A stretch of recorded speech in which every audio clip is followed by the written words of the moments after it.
Advisory Committee to order. We have a roll call, please. Mr. Bergerman? Here. Ms. Hall is here. She's probably just delayed. Ms. Major? Here. Ms. Hales? Here. And Ms. Howard is absent. Okay, I guess we start out with the audit wrap-up, Ron. Okay, you know, I was trying to figure out how to do a presentation. I know we did one a couple months ago with all the, I think we went over fiscal year '23, the way it was, where we were. We went through the end of December for the current year. Didn't want to do all those same slides again and stuff, and then the city manager was going, well, keep it short. So we opened up discussion and all that stuff. So I tried to keep it down, so it's not like 50 slides, it's like 20 slides here, but I thought I'd just go into the fiscal year '23 audit. We just wrapped it up at the end of March. State statutes require that we have an independent audit done by an independent firm. Malden & Jenkins is a CPA firm that we have doing it. They just completed their 4th year, their 5-year agreement. You might remember, I think, Chairman, you were on that committee. I was.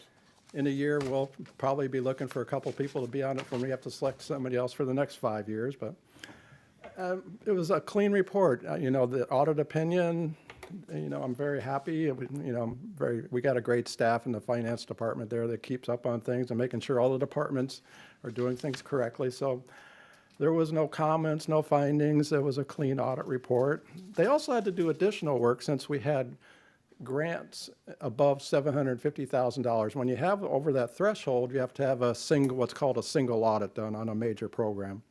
So we had one done for ARPA and one done for the Tarpon roadway project, since that grant came in at about $813,000. And what they do is they dig into all the expenses for those grants and validating those, and they came up clean to everything was good on those. So I just thought I'd update you on that audit, and we're very happy with that. I just thought I'd go into the major funds of the audit report and just give you a brief synopsis of it. The revenues of the general fund was like the $33.6 million, expenditures $33.2 million, so revenues over expenditures $463,000.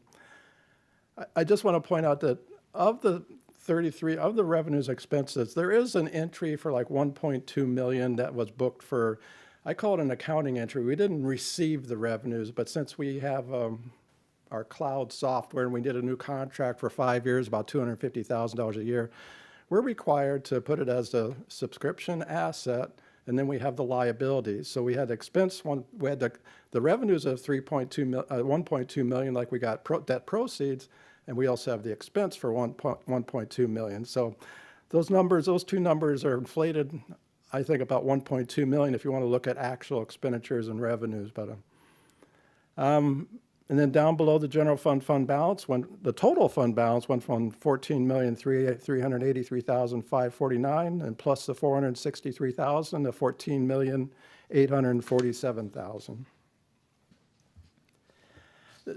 The graphs I'm going to show you for the 4 or 5 funds I'm showing you are all graphs that I have in the audit report. And I like them, so I thought, let me just show you these graphs and stuff. They're pretty informational. But for the last 5 years, the blue bars are the revenues for the general fund. The red bars, expenditures. The green bars are the unassigned fund balance, which I'm keying this into the fund balance policy of 25%. The green bars are the unassigned, what we have, and we've kept it right at 8.8 million for the last, I think, 7-8 years. We've had it right at that mark, in between 8.6 to 8.8 million.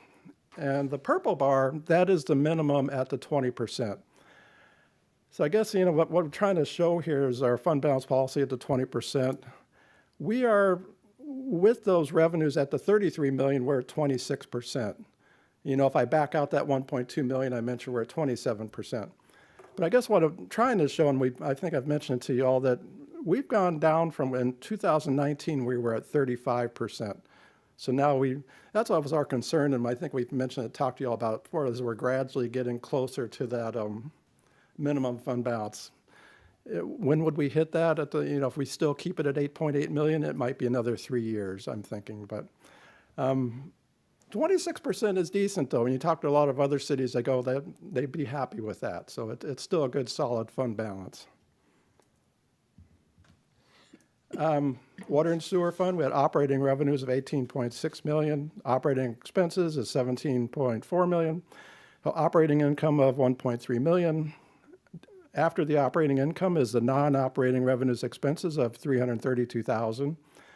Capital contract contributions, which is the water and sewer impact fees of 333,000. And the transfers out of 1.4 million, so it had a net change in position of 129,000, a negative. Down below the fund balance. Well, in the government accounting, in the general fund, you call it fund balance, but since all the enterprise funds, they call it net position. So the net position went down 129,000 to 73,528,000. The water and sewer, the same graph as the general fund is showing the operating revenues, the operating expenses, the unrestricted net position, which is similar to the unassigned fund balance, and the net position minimum. The water and sewer fund, the sanitation fund, and stormwater fund, the minimum is 25%. The general fund was 20%. These funds are 25%. And as you can see, we're above it. We're at 35% at the end of the year. You know, in 2019, we're at 58%. And probably just to try to show you a history of what's been going on in the water and sewer fund, as you can see, going back to 2019, the revenues look, you know, they're about 2 million more than the expenses, you know, in 2019, 2020.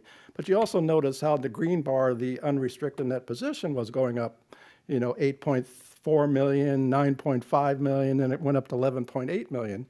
It was in 2021 when we went in and said, you know, hey, we did a rate study, and we were able to, the board approved reducing the water and sewer rates 2.2%.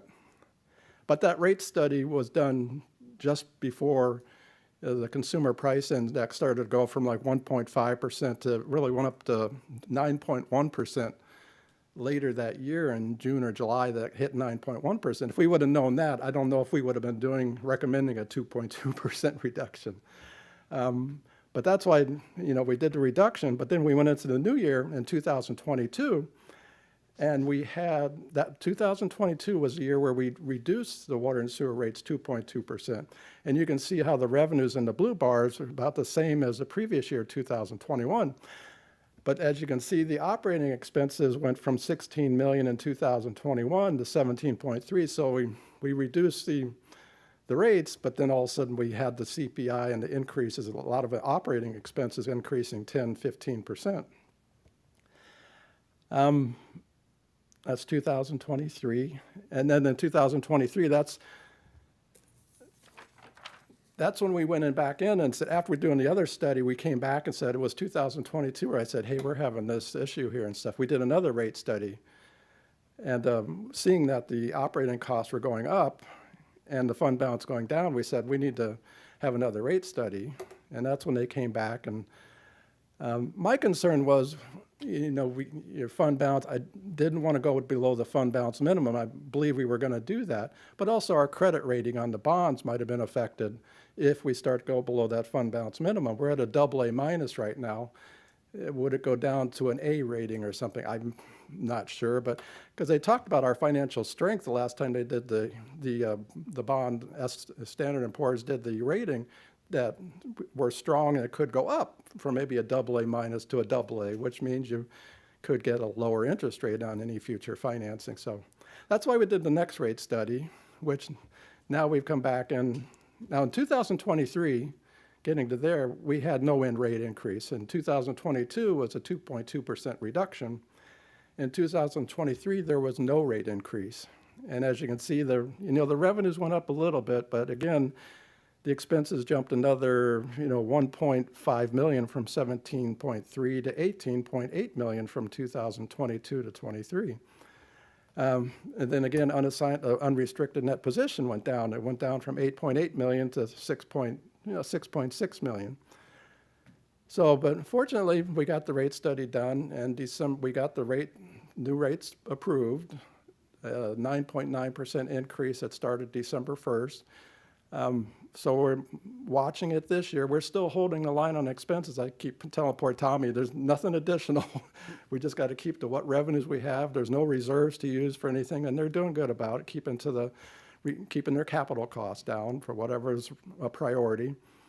So far, I've been watching the revenues in the water and sewer fund, and I would say it's about December, and we've been averaging about $110,000 more than the previous year each month. So we are getting the additional, pardon? In expenses, you said, or? I'm sorry, did I say expenses? Revenues. Revenues. Oh, thank you. Revenues. Sorry about that. Yeah, so we're seeing the increase. It started December, about $110,000 more of revenues a month. Got it. It should be, for a full year, the revenues we're about 17 million, 18 million total, roughly 10%. We should see an additional $1.7, $1.8 million of revenue for a full year. But like I say, this rate increase started in December, so we'll have 10 months worth this fiscal year 2024. Just a question on that. So you said the last time that they reviewed our account, they rated us. What was that done with the audit or separate from the audit for the AA negative? Well, when the bond issue was done in 2013, it was a AA minus. Or AA minus, yeah. I'd never heard about it, but 2 years ago, Standard & Poor's came to us and said, I think it probably was at the 10-year mark, said we want to review your bonds. A couple we want years some ago they information. did that. Okay. They came back. I emailed our financial advisor, and he goes, And they yeah, were- I'm hearing they're doing that. Okay, so it was sort of like random. It's not like any cadence that they would do that. No, I don't know if it's random or if they go to everybody every 10 years and say, we want to update your financials and stuff. And so I Okay. gave them all this financial information. They came back over the report that said, you're solid. The way you are, you could possibly at the next study or survey they do in a couple years, you could possibly go maybe a AA minus to a AA, but it just Right. depends on so that was, I didn't want to see, with the way we were trending going from 2000, when we did the Yeah, rate reduction I and the definitely costs going see up, the I'm going, concern. I don't want But to. you feel like we're on the right direction now, like. Well, now that they did the 9.9% increase, Yeah. if we're holding the line on the expenses, especially the capital projects, because the operating costs are still up there, but Tommy said yesterday that they're thinking they're leveling off. Mm-hmm. So we're hoping that we'll get back on a little more of an upward trend there. Nice. Sanitation fund, operating revenue 7.9 million, expenses of 7.6, operating income 271,000. Non-operating revenues expenses 104,000. And transfers out 302,000 that came out for a net change in position of 73,000. Adding that 73,000 onto the fund, a net position brings us to a net position at the end of the year of 4.4 million. The sanitation fund needed a little help this year. We had, I call it the mountain of debris that was out there. I don't know if you heard about that last summer. We had more debris removal expenses than we'd planned on. Also in August, they had to spend $400,000 to get that debris out there. I was going to say if I should get to the next slide here, but let me get to that. The fund went into the sanitation funds that as a contract has been up, the fund balance minimum or net position minimum has increased. So we've gone from, if you look back to the previous in 2019, our net position minimum was 1.3 million. They did the new contract in 2022, which increased the expenses. The increase is about 25%. So that increases the net, the 25% of your expenditures is what is your minimum for your net position. So that was one factor in that going up to almost 2 million of net position, the minimum there. But what we also found out was this year, I was planning for it because we had a big yard waste project there, and I was planning that we'd have about 2 million in net position at the end of unrestricted net position. But lo and behold, we had $600,000 of debris removal out there, which was paid for at a higher rate than what we actually charged the customers because they had to get it out of there. And what happened last year, about this time last year, the contractor wasn't going to renew the contract at the $20 a ton that they would haul it out. What was back a year ago, what it was we would have paid $20 a ton to have the contractor remove it, we were charging $50 a ton. So we're at least 2 times the amount of revenues. Each year for the last few years, we would, about on average, we paid $200,000 to the contractor. Our revenues were $400,000. Well, not this last year. This last year, we paid $600,000 to the contractor, and we were at about $500,000 of revenue because we basically had a loss on that pile. And I guess what happened was that pile, the contractor we had, they didn't want to do it anymore until they got a new contract. So that's why that pile just built up out there. So when they were finally getting that pile out of there, we had to pay between $64 and $80 a ton to get it out of here, where we charged the people to use it $50 a ton. Tom has since increased the rates for dumping out there to $90. That didn't start until I believe it was October. But we're still, it was a concern yesterday. I looked through the end of March. We're still having a concern because we're still seeing charges more than we have, yeah. the revenues. Part of it was, I guess, they had a bunch of, they're not doing bags out there anymore, plastic bags. So we spent $200,000 to get rid of the plastic bags out there, paying it the $64 to $80 a ton to get it out of there. So talked to Tom this morning, and he's got a plan. He goes, it might take a couple years, but I go, well, Tom, I don't have a couple years to get rid of the deficit. He talked about trying to reduce some hours on positions and stuff. I go, well, that's okay, that'll help and stuff, but we need to figure out what's going on. Is this operation, should we keep it going if we're losing money out there? But I think we got to see it going, because I asked him, you got everything cleaned up out there now? And he goes, yes, we do have everything cleaned out, all the plastic bags and everything's out there. But going forward, and they're going to analyze, all the tonnage that they've taken in, it's gone out, and see where they're at. Part of us, our revenues this year for yard waste debris are even down, even though they raised it to $90, are down from the previous year before. We're about 50,000. Last year we were at 200. At this through the first 6 months of the year. Last year we were at 250,000 of revenues. This year we're at 200,000. So even at $90. We're down, and Tom was saying from the beginning, well, we're going to charge more. We might lose customers and stuff. So I'm trying to explain the sanitation fund and mostly how it relates to the yard waste and how we've seen this creep down below. But as you can see at the green bar on the far right, the under 2023, we're at 1.7 million of unrestricted net position. Well, it's below the minimum.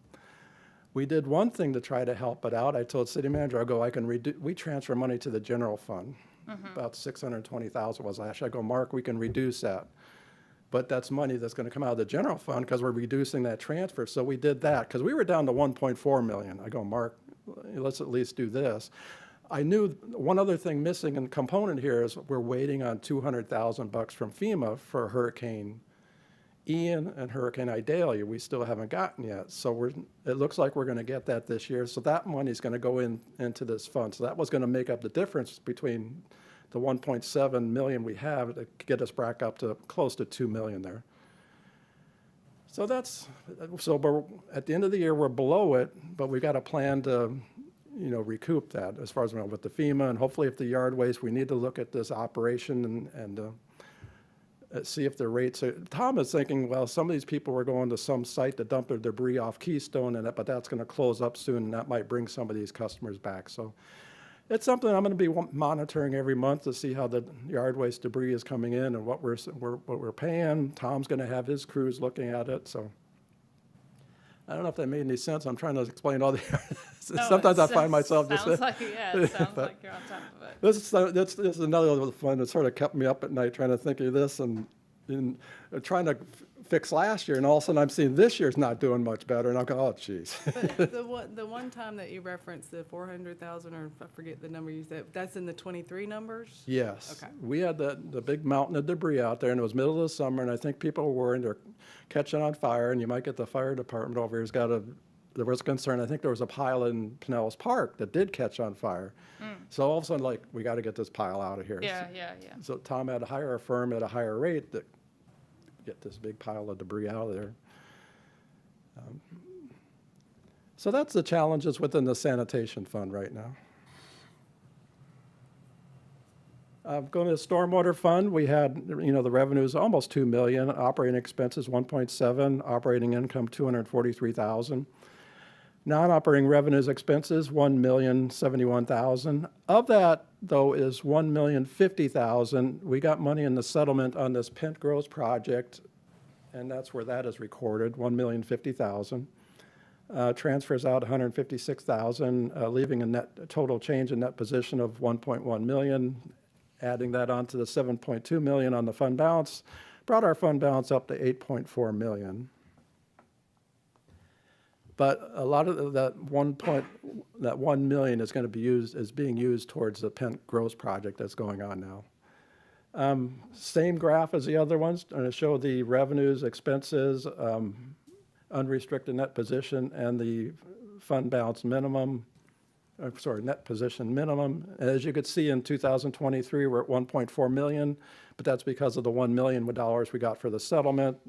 That'll be going down. I'm hopefully projecting we'll be right around 400,000 there to keep us at the minimum for the stormwater fund.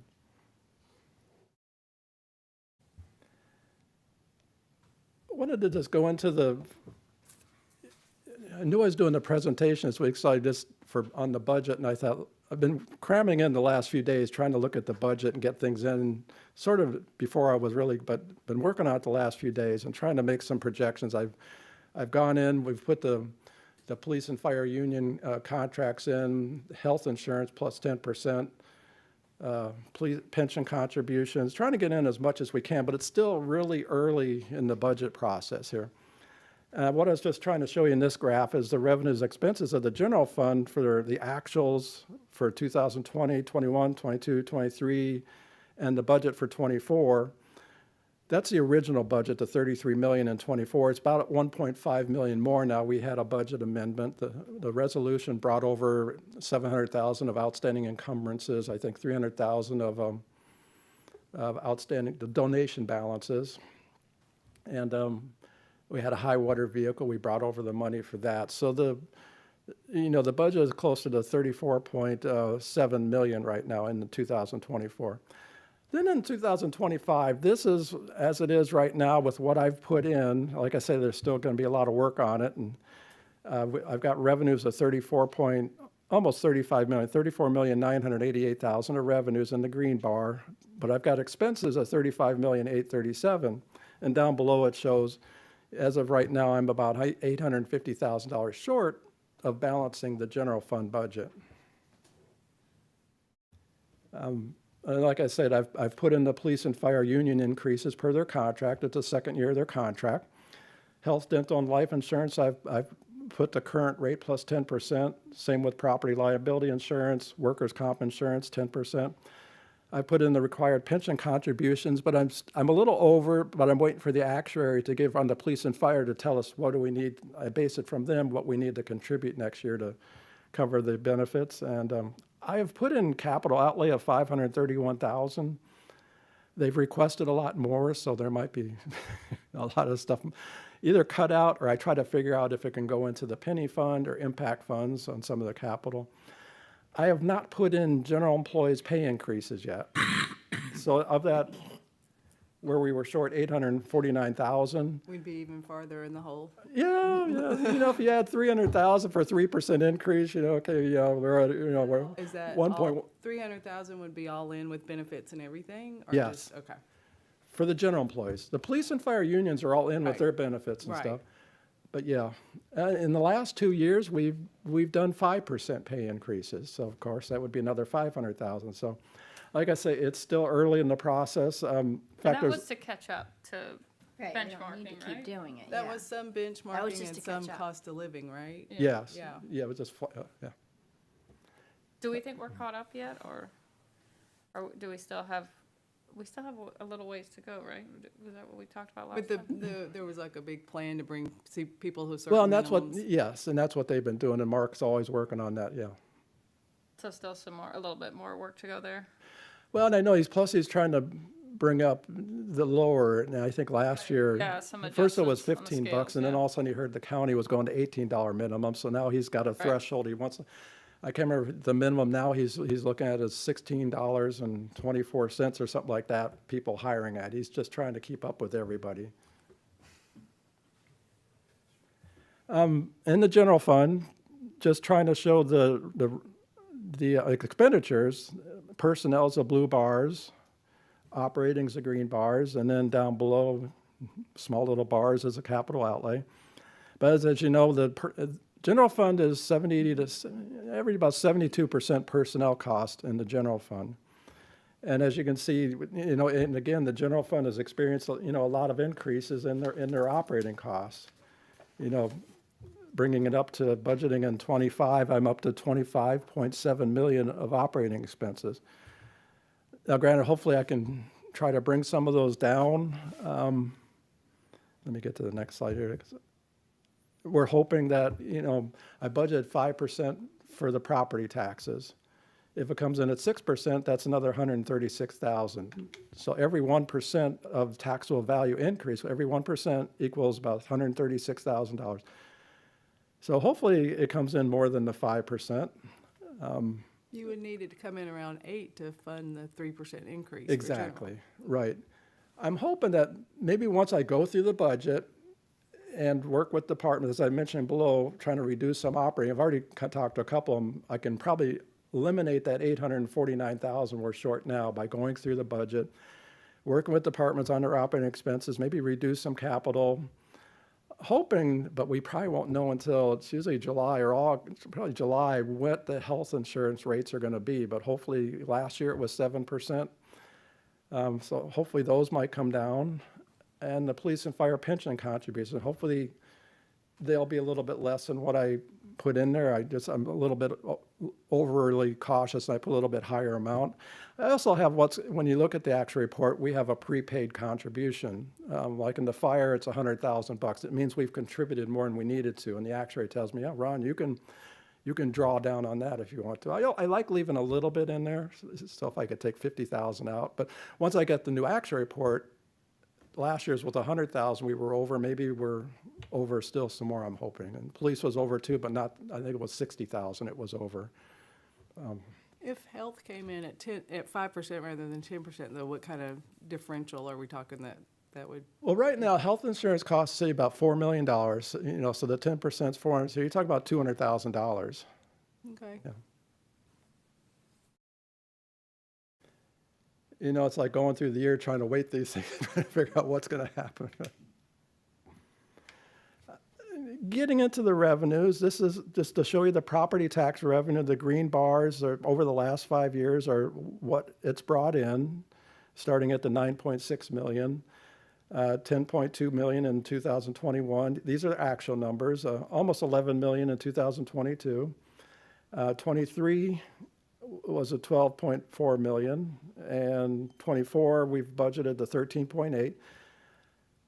And with the 5% projected, I'm projecting 14.5 million of property tax revenue. And down below, I've just got the history of the increases. Starting back in 2020, we were at 6.29% taxable value increase. It was a revenue increase of 490,000. 2021, 6.14%. 2022, 7.19%. And then in 23, we jumped to 13.96%. And then 2024, 11.63%. I've plugged in 5% so far. That's a number we're hearing. But we'll have to see for our city what it is. And then down across in the red bars showing the increase over the years for those revenues. The reason for the increase, just remind me, I know we talked about it before, but from 22 to 23, 7 to 13, so we kind of like doubled there. Mm-hmm. Was that because there was like more home sales, was it? Like more people were buying and selling? Well, back then, I don't know if you remember, the price of the homes were just going up. And one thing I also heard is people were selling homes. And a lot of times when they sell, you might have people that have lived in their home for 30 years, and it might be 200, it's being taxed at 200,000. Right. Now they sell it, it's being sold for 500,000. Right. Now the new person is. Okay, so that was. That's what the property primary appraiser was telling me okay. was the big thing. These people selling their homes, getting their money, and then but also the new people are paying the tax at $500,000. Mm-hmm. Yep. Okay, I remember now. Thank you. just showing you examples on the property tax revenue, what would, 5% for next year, for 2025. On the far left is that 5% would give us 681,000, the red bar there. Just showing you for each percentage, if we get 6%, okay, we're getting 818,000, 7%, 954,000. Going up to 10%, we will get 1.3 million, which would be nice. Just trying to show what's going on in the current year. And I guess what I was also seeing, sometimes I told my wife I do this presentation, I don't want to be too doom and gloom and stuff. Sometimes I get the crystal ball out and I'm sort of going, okay, everything's good now, but I don't know if I see some clouds in the distance here and stuff, dark clouds. But along with the property taxes, if they come in higher, great. But I'm seeing sales taxes coming in. I'll get the sales tax, but right now I'm at electric utility tax, which I can never know because Duke all of a sudden tells us, okay, we're going to do a rate. I've heard recently a rate decrease, which means if they decrease rates, it's less utility tax money and franchise fees. So they're like our second largest revenue after property taxes. So I've just shown here what, the bar, what we've gotten in the last few years, and then the red bars are what the increase was. And 2023 was good. The last 2 years have been good. I gotta say, it's been good with the revenues. The only things that really didn't increase in the general fund was code enforcement board fines and recreation fees. Everything else was positive. But this year so far, in yellow down there, the revenues for the electric utility tax is up 105,000, comparing this March 31st, 2024 to last year at this time. So we're up 105,000. That's good because last year we took in a sizable amount of 2.9 million. So that one's looking good so far. The electric franchise fee, again, increased nicely, increased 344,000 last year, but this one is down at March 31st, $58,000. I've got to call into, because I asked, why is the utility tax gone up on it? This. We had a couple adjustments. They had to adjust some things. I think it was 26,000, a couple of them. So I've got to call them, try to figure out why is the electric utility tax up 105,000 and at the 10%, and I know we get the franchise fees at 6%. I know there's some that are exempt out of the franchise fee that aren't exempt in the utility tax, but half-cent sales tax. This is one of the sales taxes I've been watching monthly, and what we've gotten over the last 5 years, and it's down 13,000 at end of March 31st compared to the last year, where we should be up about, I would say about 40,000. So we're like a $50,000 swing from where we should be based on what we were planning on. So I don't know if it contributed to, after the last couple of years, everybody was going out and doing things, and maybe everybody's watching their money now and they're not doing as much as, but we're seeing the sales taxes decline. Now, the penny is also declining. It's not in the general fund, though. It's in its own separate fund, but it's down almost 20,000 at the end for the first 6 months of March compared to the first 6 months of last year. It should be about, I would say, about 60,000 plus. So we've got about an $80,000 swing from what we were planning on. So like I said, sort of concerned about the revenues with whatever property taxes come in and how the sales taxes are they going down? The other things that are concerned, I've seen building permit fees, and I'm not sure if there's less construction activity going on in the city. The building permit fees are down from last year, I think about $50,000 through the first 6 months. Impact fees are also down. We're only at like 20% of budget. We're 50% through the year. And I've got an email to the building director, and Renee says, from what I have heard, last year at this time there was maybe 3 neighborhoods that were being constructed, and this year there's only 1. So I'm not sure if that's it. So one other thing I was sort of joking about, but I'm calling it my new financial indicator. It's my roll-off indicator. I was trying to figure out, I was looking at the solid waste, on refuse solid waste. It was down about 150,000. through the first 6 months of March, through March, compared to last year. I knew the only variable is roll-offs. Other ones are pretty standard. You know, people, they get their roll-offs, they go do construction, they get all their roll-offs. Our roll-off revenue is down about $200,000 from last.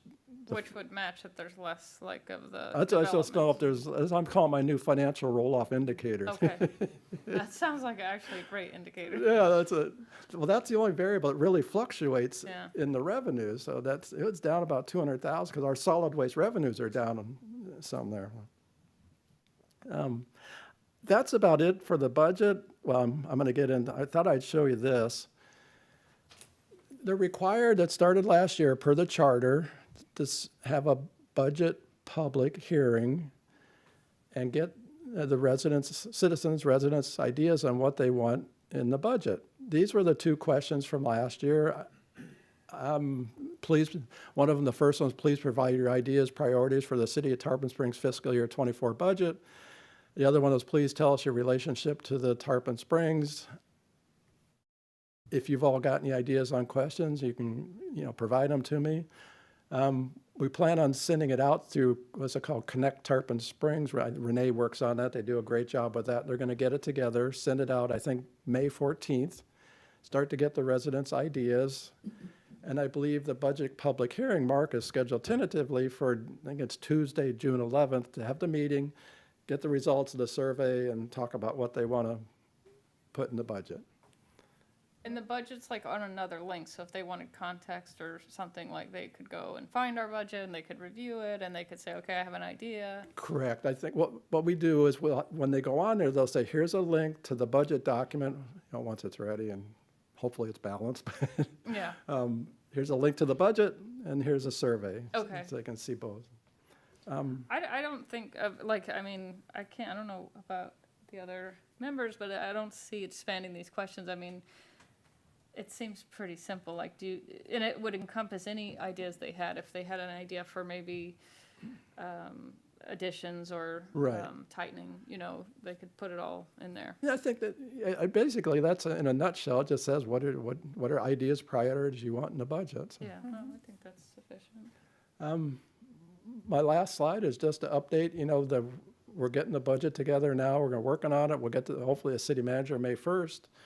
May 6th through 10th, he'll have his meetings with the departments.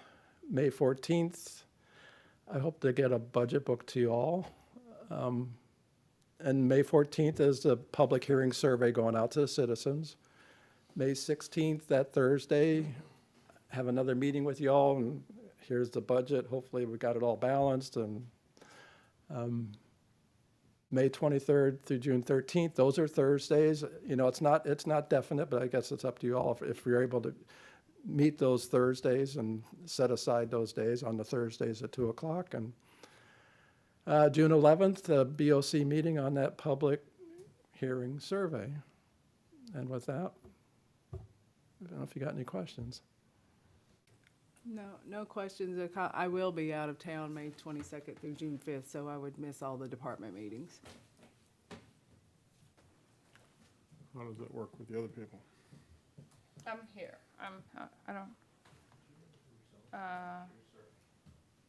I'm pretty sure. Let me just check something. I don't think I have any travel. Yeah, I might have a copy of it somewhere. I might have it on my computer. The results of it?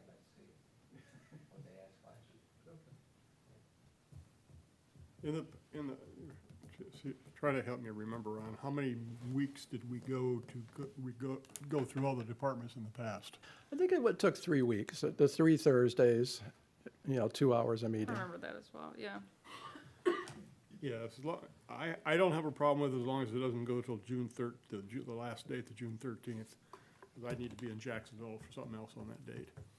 But otherwise, those Thursdays are all good for me. Okay.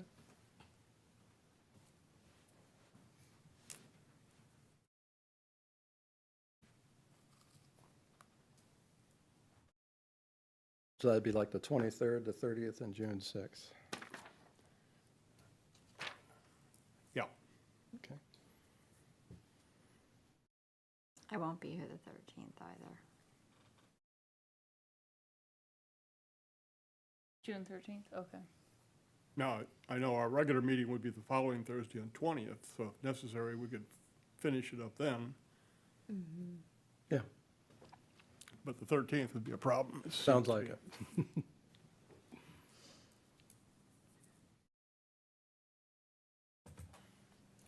I want to go back to the 20% on the general fund restricted funds. Now, you said maybe good for 3 years at the current rate, current level. Right. I don't particularly like the idea of waiting until we get to that point. So at what point do we consider changing that number? Well, we can do that at any time you want to. I mean, it would be a matter of just changing the policy and bringing it before the Board of Commissioners. Okay. One other thing I forgot to mention, we have the enterprise funds, some of the water and sewer, sanitation, stormwater. We've got golf course and marina. I mentioned to the city manager about, now that the golf course is in a positive, we finally got the marina and the golf course out of the negatives. My thought was not 25%, but maybe, because it's a seasonal, the golf course a seasonal activity. Maybe it could be down for working on the greens or something like that, but I was thinking, at some point, maybe they want to do a fund, maybe 10%. The city manager was open to it, but I think he wanted to see how we get through this, get one more year through the golf course. It's finally in a positive fund balance, about $350,000, and maybe get through one more year and just say, okay, should we have a fund balance policy for the golf course and the marina? They didn't do it back years and years ago when they did the policy because they were both well into the negative balances. But, so that's an idea I've been floating around to maybe pursue that later on. Okay.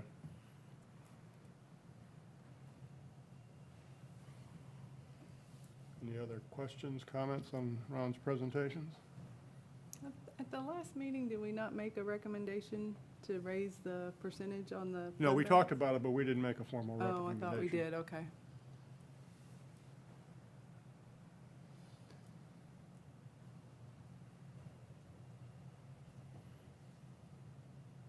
I was wondering if you did do a formal recommendation. I'm pretty, we did I'm too. pretty sure there was a motion and a second. Yeah, I just,